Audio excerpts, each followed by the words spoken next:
सती अनुसूया पति भक्ति की एक प्रचलित और पौराणिक कथा है, जिसमें त्रिदेव ने सती अनुसूया की परीक्षा लेने की सोची और वे स्वयं बन गए नन्हे शिशु। एक बार नारद जी भ्रमण कर रहे थे, तभी उन्होंने तीनों देवियों लक्ष्मी, सरस्वती और पार्वती को बातें करते देखा।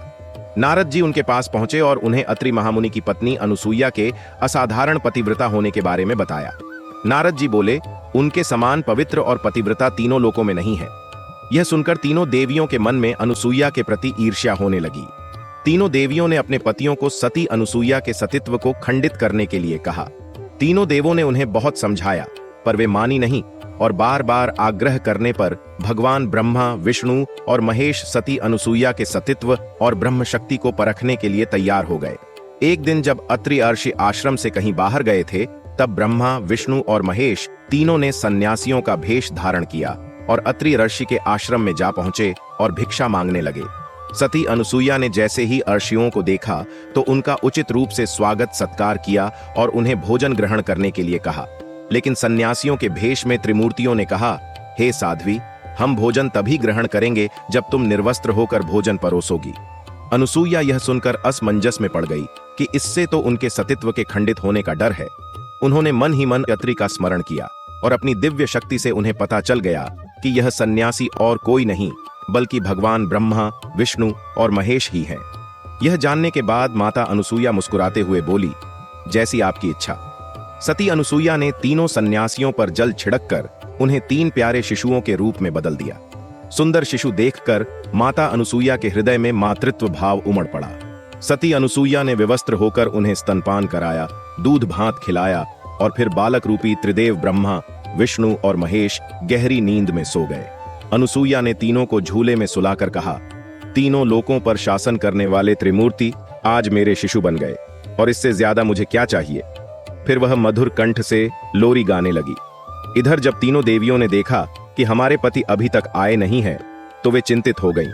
संयोग से उनकी नारद जी से मुलाकात हो गई।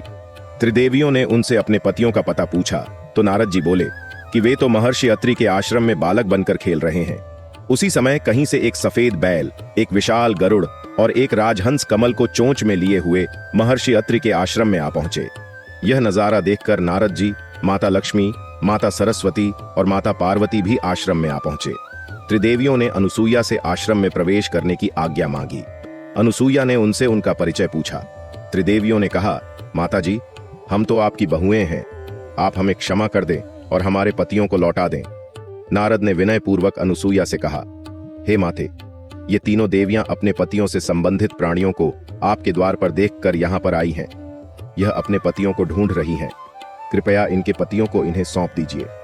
अनुसूया ने तीनों देवियों को प्रणाम करके कहा, हे माताओं, झूलों में सोने वाले शिशु अगर आपके पति हैं तो आप इन्हें ले जा सकती हैं। जब तीनों देवियों ने झूले में देखा तो तीनों शिशु गहरी नींद में सो रहे थे।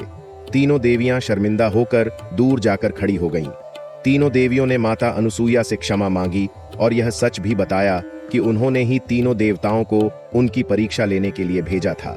अनुसूया का हृदय द्रवित हो गया।